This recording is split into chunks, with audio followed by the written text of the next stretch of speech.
Hello and welcome to the My Journey podcast with me, Matt Johnson, and my co-host Tom Scott. Hi everyone, hope everyone's still staying safe with everything that's going on at the minute. How are you, Matt? What have you been up to?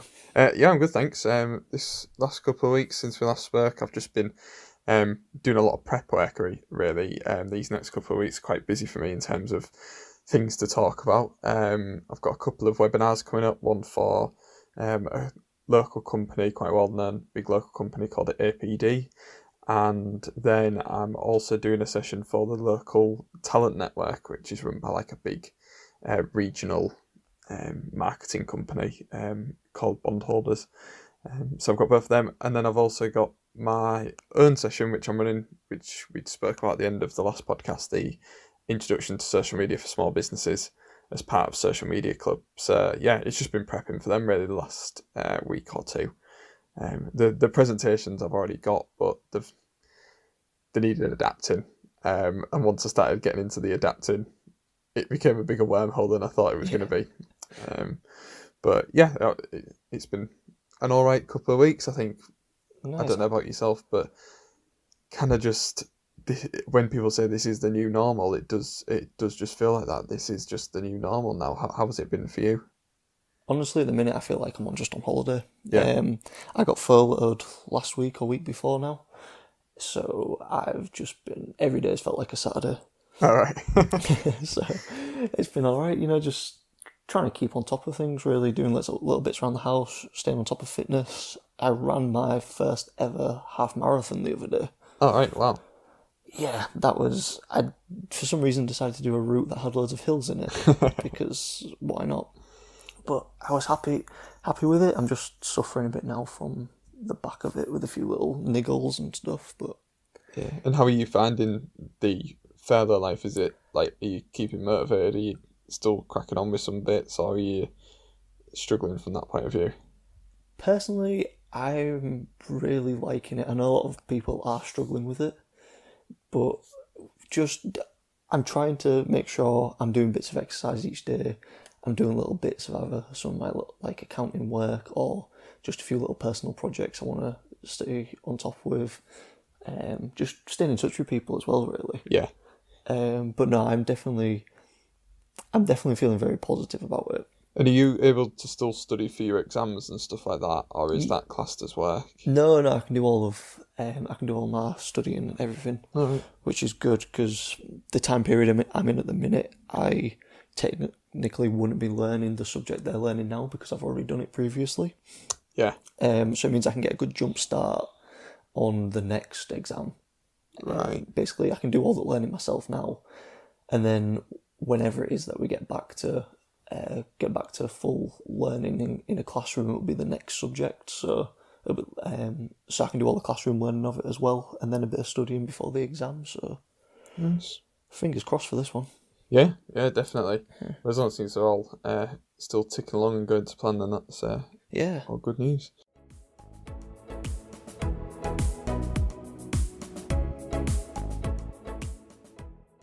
Okay, so as is the new normal for the My Journey podcast, we are now going to randomise this week's topic.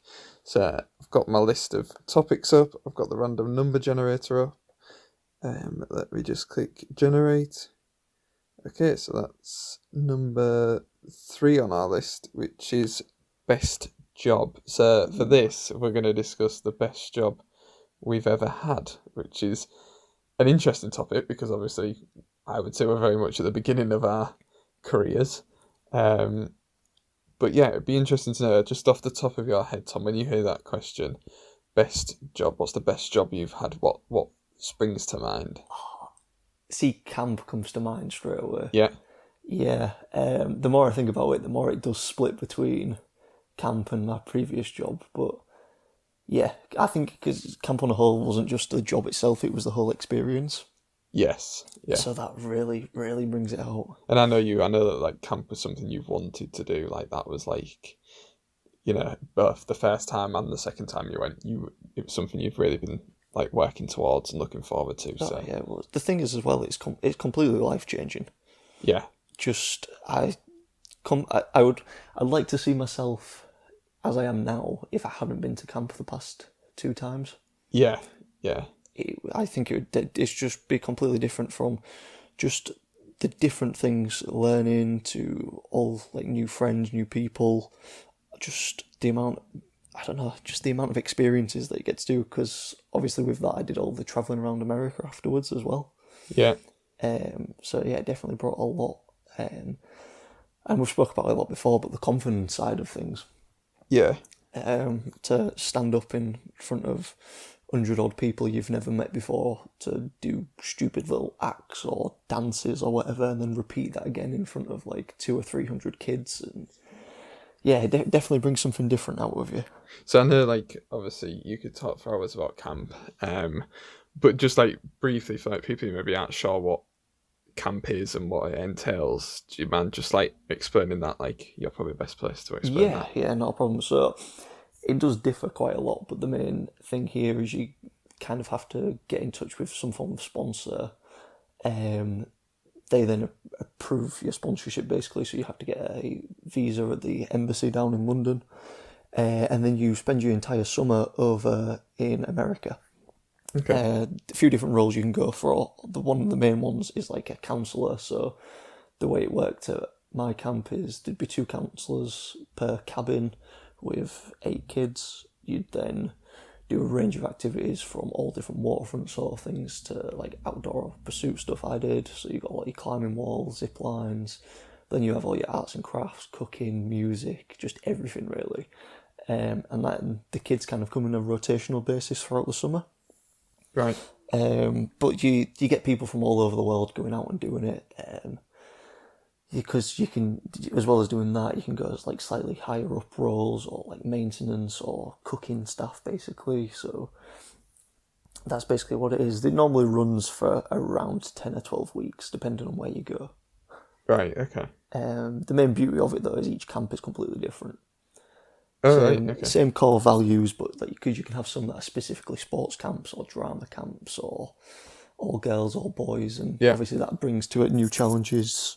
And do you earn the whole time you're out there, or is that dependent on the camp as well? I would only know from my camp. As far as I'm aware, you do get paid for all of them you go to. And then mine was just you get paid for your training at the start and then the weeks that you're working through it. And then I just used all of that to then further travel America.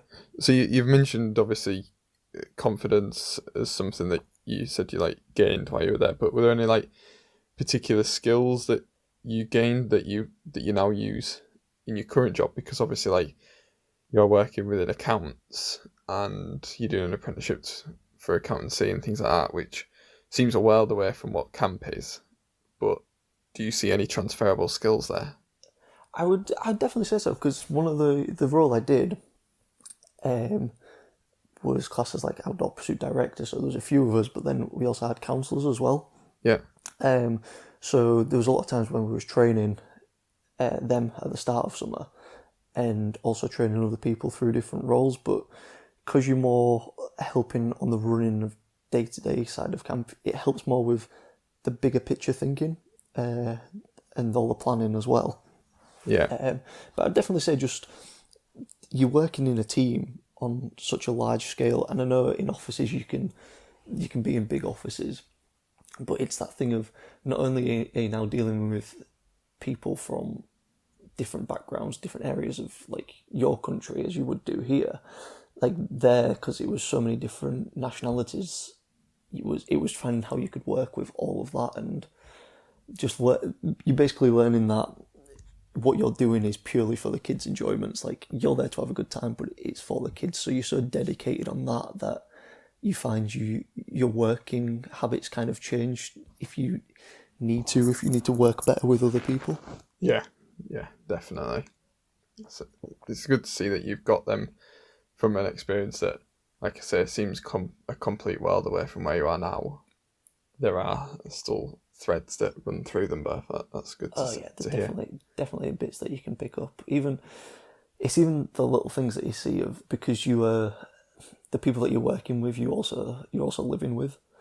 Yeah. So you have I know like here you go to work, meet people, chat throughout the day, and then you kind of go away from that. But because camp is such a bubble, it's almost your own little community. Like half the time you don't really know what else is going on in the world.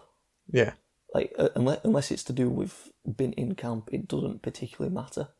So you get so caught up with helping people with all different sorts of things, and I think that really helps develop you as a person as well. Yeah. But that's enough about me rambling about camp for probably 1,000th time this year. um, what would you say your best job role was?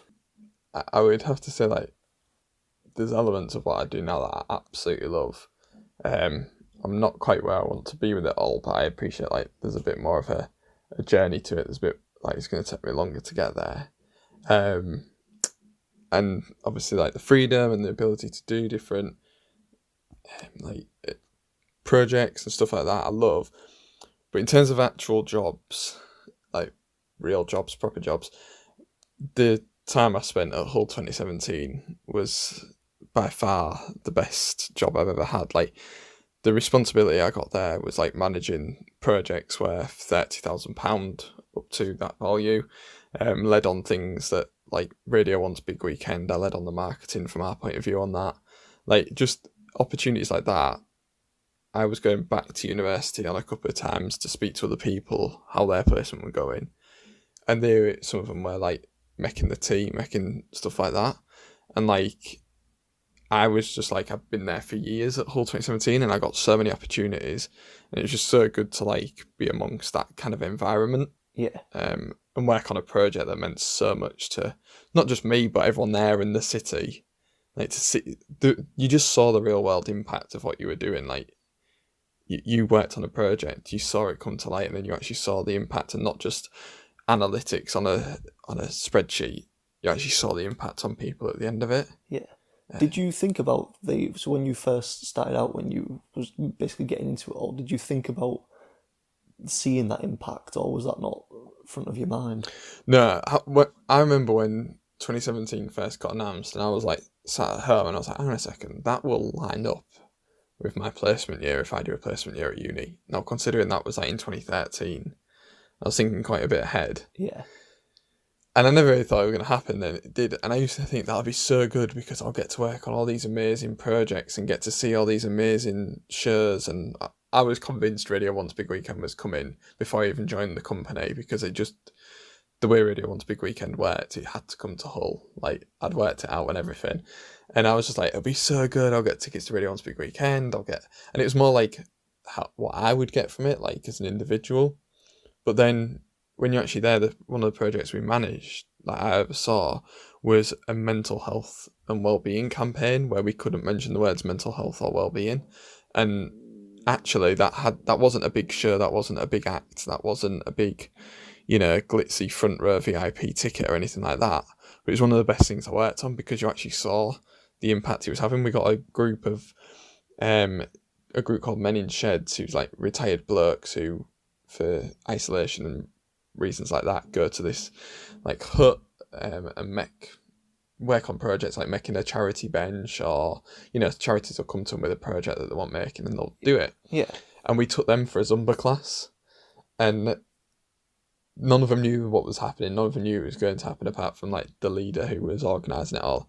And we took them there, and like just the smiles on their faces and stuff like that was just absolutely amazing. Like, you just don't see that from being stood at Radio 1's Big Weekend. Do you know what I mean? Like, yeah. It's completely different. And that was like that, and like there was the analytics behind it, but that on its own, like, we came up with some crazy ideas, like, taking Men in Sheds to a Zumba class was just like one of them. There was like 5 different strands to the project, and just like the freedom to be creative and then see the impact of what your creativity is having on other people was just, second to none. You can't, well, I'm saying you don't get a chance to do that, but you do. But not everyone's, as an employer and as a team, they were really open to me doing that stuff. Yeah. And like I say, I heard about other people's experiences, and they just run like a program that's been running for years and years and years, and you do the same task and you do the same. There's no freedom there. And I think one of my biggest assets is creative thinking and coming up with ideas like that. Yeah. So the opportunity to do that was just absolutely incredible. So how did you get into that again? What, the actual job? Like, how did I Yeah. get the job? So we had to go out and find our own placements. There were some advertised through the university. And obviously I'd thought about Hull 2017 beforehand and it lining up. So I just went to the careers office and I said, look, I don't know if you know anyone there, but like Hull 2017's happening. It was 2016 at the time. So, I thought they might be thinking about it. I don't know if it'll work because we were going summer to summer. So obviously the whole 2017 year was January to December, but Yeah. my placement would have been summer 2016 to summer 2017. So I was like, maybe it won't work. Anyway, the guy in the careers office was like, oh yeah, my best mate's wife is heading up the marketing team. What department do you want to work in? I was like, marketing. He was like, right, I'll have a word. Dropped her a line and she said, yeah, I'd love to come in and chat and see what it's about. So she came in and spoke to him about what they were looking for from like a university point of view. And then she spoke to me as like, what would I be looking at from the student doing the placement? What would I want to get out of it? Yeah. But they decided that they weren't just going to give me the job. It was still like a proper job advert. They were just using me to determine what that role should entail. Okay. And they were very clear about that, which was fine. And then it was just a normal job recruitment process. They advertised the job at Hull Uni, and then applied with a CV, probably a covering letter, I think, and then went to interview where we had to do a presentation and an assessment task, and then got called about got a call a couple of days later to say I got the job. So yeah, all right. That. So it would have been a bit of a pain if like I'd gone through all that and then not got the job. Like actually advised the job, instigated the job being a thing, but I didn't get any. I don't think I got any credit for doing that. If that makes sense, I don't think they were. Oh well, we'll give it to him because it was just genuinely down to what happened on the day. Yeah. So, but yeah, it was good, and I think like yourself, like the skills, like working in terms of like that's what we'd call within marketing, like in-house. So like you work for the company as a marketing department. You're not an agency, and like obviously now I'm in the role of an agency. I'm not working inside the companies. I'm working outside of them. And I'm working for myself as a freelancer. I'm working on, at the moment, smaller clients.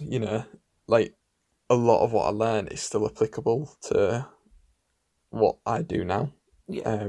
And like, even as part of that, they made me do presentations that, like, if a school requested someone to come and present about Hull 2017, it could be the head of marketing who went. It could be me as the intern who went. Like, I was on a level footing in terms of things like that.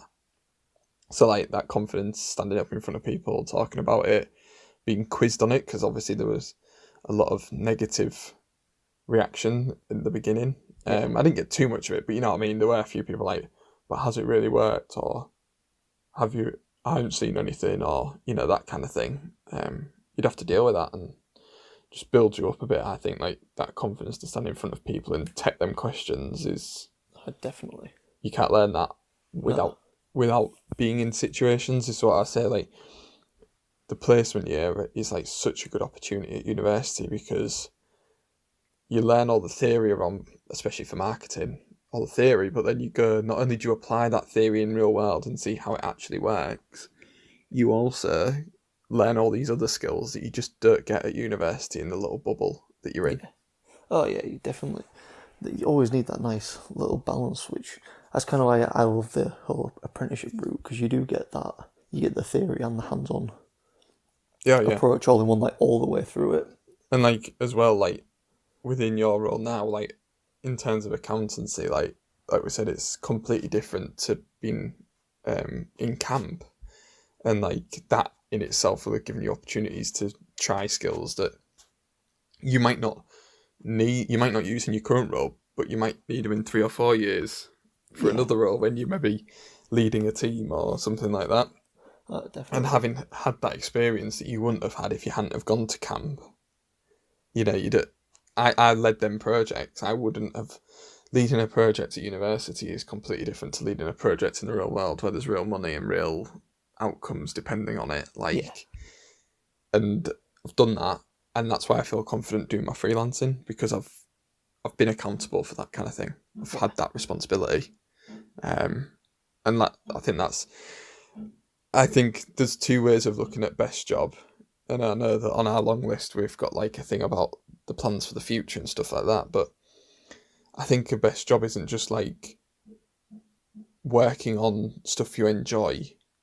It's also about the opportunities it gave you to develop. Oh, 100%. I was going to ask you a question based on that, really. Oh, go on. But more on the lines of, would you say you've had a bad job? So not like you'd have to say what it was, but necessarily not the worst job, but a bad job. Yeah, I know. Like, I know my worst job was like an admin role I had at a company, and basically sat in a room and they had they were digitising a lot of their filing system. Yeah. And my job was to check that all them files had been digitised properly. Right, okay. Like, that literally was my job, and I went in for a few hours a week, and like, it was good because like at the time I literally, when I got that job, I was putting out feelers just to get a job to earn some money. Yeah. So it was, from that point of view, I earned money. Whilst I was there, I passed my driving test, like within a few weeks of me starting there. So like, it was funding things like my car and petrol and stuff like that. So it was like invaluable from that point of view. But did you take anything else away from it though? Because that was going to be my follow-up question from it. That even though you've had a bad job, or say your worst job, is there something that you'd probably look back on now and go, well, actually, I do that quite a lot now, and I picked it up from there. See, this is why I would say it wasn't my worst job, because I liked the people I was working with, and actually at the time I didn't mind going in. Like, it was quite a nice place to work. Yeah. But the reason it was the worst job is because I didn't get anything out of it. Yeah. I didn't get anything else out of it. Like, they kept saying things like, oh, you'll learn work ethic and stuff like that. Well, I'd already had a pot washing job, paper round. Like, I'd done the jobs to get the work ethic. You know what I mean? Like, I already had that. I'd already learned that on other roles. But I didn't complain because I was there for the money. Like, that's the only reason I was there, and it was very good pay. So, compared to what we could have been paid at that age. So yeah, exactly. That's why I was there, and at the time it was right. But yeah, that's why it is the worst job. Like, I enjoyed it, didn't mind it, but it's the worst job because I didn't learn anything. Yeah. Didn't help me in the long term. It helped me there and then, but in the long term, it's never benefited me, I don't think. No. But what about yourself? Have you had any that you've thought, God, that was... Yeah, I mean, I'd had one that I had to leave because I was not feeling good going to work, basically. So I had to leave that one. I'd say I learned a few things from that. Not saying I might not have learnt them at other places, but I'd definitely say a lot. It probably helped a lot for going into another job with like the client-facing side of it. Yeah. Because a lot of times, if I was out and about, I would just be. It was more getting into that habit of like actually turning up somewhere, saying like what you're there to do, making sure it go right, working with them to find out what exactly it is they're needing for it, and kind of keeping it going that way. I'd definitely say it helped me in that respect.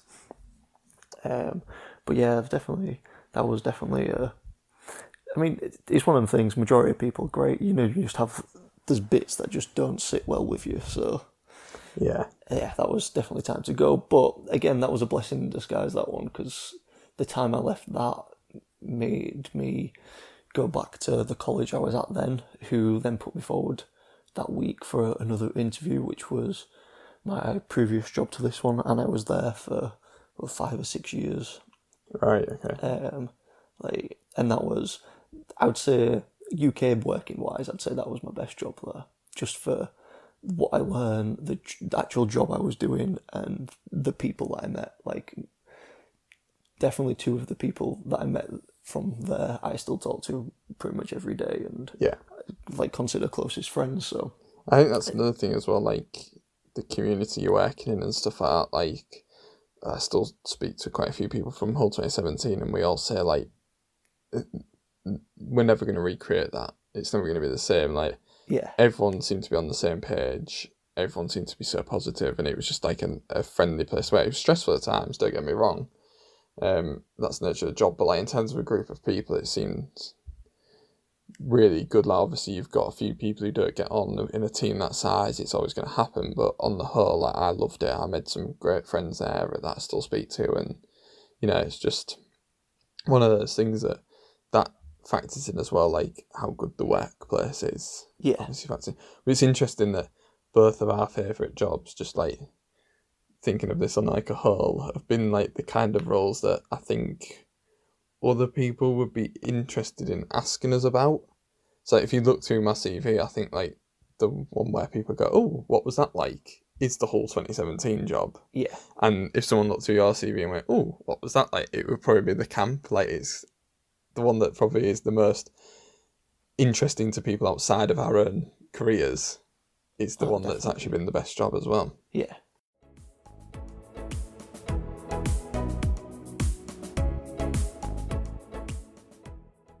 And to round off today's podcast, we're finishing with a PSA, something we've done before. We're going to plug something, share something, and ask a question of you, the guys, the audience.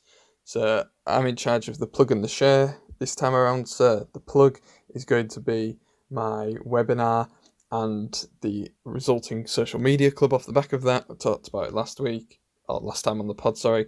So the free social media webinar, there's links to it on my social media, and we're going to be discussing the main 4 platforms that I come across with my clients: so Facebook, Twitter, LinkedIn, and Instagram, and how the different features on there you can use as a small business owner to help build your brand. We'll touch on other platforms as well, but they'll be the 4 that we're focusing on. And then off the back of that, I will be plugging Social Media Club, which we spoke about on the last podcast, so I won't go too much into it, but it's going to be a group where you can learn how to make the most of social media. It'll be more specific tips, like actual how-tos, and then there'll be a community element to that as well, where you can interact with other people, ask questions, learn from one another, troubleshoot issues, that kind of thing. So yeah, that's my plug. It's the webinar that you can find on my social media. And onto the share. So this is something I actually did with my family last night, and I was very secretive about this, but it's a thing called an enigmagram. So the enigmagram is you can log onto their website and you can send a message to somebody, but it's locked away behind 11 puzzles. So I did this for my own family, so I was a bit of a mole on this one, but basically I sent them a message which is online, but to get the code to access that message, there's different series of puzzles, and each one gives you a number, and then you go online and input the number. They didn't know I'd done it, so we received this letter through the door that's from an anonymous person saying there's a message for you online, and it's just really good fun. I would definitely recommend it for anyone who wants a bit of fun, either to play on their own family, or if you've got something you can give to somebody else as a bit of a message, then you can do it that way as well. Yeah, that sounds really fun, that. It was like you can get like escape room board games. Yeah, I've done one of them, yeah. Yeah, and it's a bit like that. Okay. I have to say, I think the puzzles are a bit easier than some of the escape room board games kind of style. And there is only one set of puzzles, so like once you've done it, you've done it. Like Yeah. You get a different reference code each time, but I think the puzzle would come out with the same number every time. Okay. So once you've done it, you can't really be sent it again. But I know, like from their website, people use it either as part of a bigger gift, so they might get to the end of that and it might say your gift is under the stairs or something like that. Or people use it as like invites to things, so you're invited to my party or whatever. Like it's quite a cool little thing. Oh, yeah. But mine, they received this package through the door. Like, oh my god, what's this? And they were guessing who it was. And I was like, oh, I don't know who it could be. I think it could be this person. I was played a blinder. Yeah. And then at the end it says, the message that they got from me was, I know where you live, but don't worry, it's only me. And then they still didn't clock on. They were like, oh my god, who is it? Who's going to...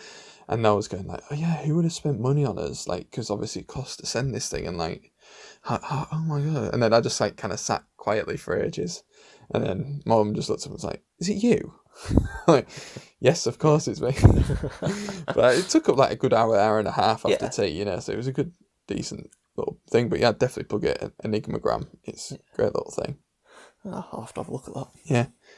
And then finally, onto our asks.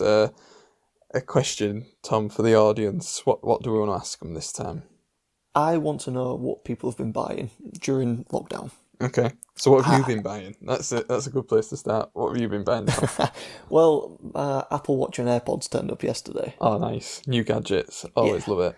Well, I'm just getting sick of, especially with the weather changing a bit, as soon as I start running and I have a long sleeve on, and then I've got my armband on with my phone in it, and I've got my headphones flapping around everywhere. Yeah. I was like, no, enough's enough. Like, I was running with my dad at the time, and he was like, just invest a bit of money in an actual watch with some GPS in it, and then get some wireless headphones, and just no more of them issues, sort of thing. Yeah. And I'm really enjoying it, because at the minute Apple still have their 0% finance over up to 24 months. Oh, right, okay. So for me, it was a bit of a no-brainer, really. Yeah. I know there was definitely cheaper options out there, but like I was looking at some of the Fitbit ones, because I do have a Fitbit, but the ones with everything that I wanted on it, I just didn't like the look of. Yeah. So part of it was like, if I'm going to be spending that much money on it, I want to at least like what it looks like. No, that's good. Yeah. I think as well, like, there's always something about getting a new gadget in there that's just like just, I don't know, it just kills an afternoon, doesn't it? Just getting a new gadget, just playing with it for a bit and testing it out and seeing what it can do, kind of thing. Like, and especially if you've got like that. I think the best thing about that is like when you've got that issue that itch you're trying to scratch, and like you're saying, like in terms of going out for a run, and then the first time you go out for a run with this new setup, it's like, oh, it's life changing. Oh, yeah. Yeah, it's so good. Like, I just love the fact, because with the watch you can store like all your music and podcasts on it. I've got the Strava app on there, and with it now GPS, now I literally pick up my headphones, start the music and start the Strava on my watch, and I'm away. I don't need to take my phone with me, don't need the armband on me or anything like that, and then I can see all my stats on my phone, on my watch as well, sorry. Alright, nice. Which is good, because I've been missing that for ages, because I just haven't charged my Fitbit, so... Yeah. One of them things. What about you? You been buying anything else? To be honest, not really. I think that, like, nothing really special. I think that Enigma Gram that I mentioned earlier is probably the best thing, like, in terms of that's a bit different. I've not really spent too much at the moment. No jigsaws or anything to keep you busy? No jigsaws. Not yet, anyway, when it gets to that point. But yeah, it's mainly just snacks. That's like my biggest spend at the moment is snacks. Oh, that makes sense. But yeah, if anyone's after any snack recommendations, they can contact me on my own social media. But yeah, I think that's a good place to end this episode of the podcast. Yeah, definitely. If anyone out there wants to get in touch with us, let us know what you've been buying, especially if it's something that's you've not really thought you needed until this time. Yeah, and I also did see someone online who put that they bought a laptop stand and a wireless keyboard and mouse, which I've had for a while, but they said, oh, it's life-changing. I was like, it seriously is. Like, just them little things that you didn't realise you need until they're in your life. Yeah, and then once you've got it, you can just pick it up whenever. Yeah, definitely. Yeah. If anyone wants to tell us via social media, they can contact me at the MJ Social on Facebook, Twitter and Instagram. It would be really interesting to hear what you have been buying. Also, if anyone's got any topics for the long list, we do keep adding to it. I think we've got like 10 topics on there at the moment, a few for later in the year as well reserved. So yeah, we're always looking to hear from you guys in terms of what you want to hear on this podcast, what you like, what you don't like, all that kind of stuff. Just let us know at the MJ Social on Facebook, Twitter and Instagram. So I think all that's left to say for this episode of the My Journey podcast is thank you for listening, and until next time, stay safe.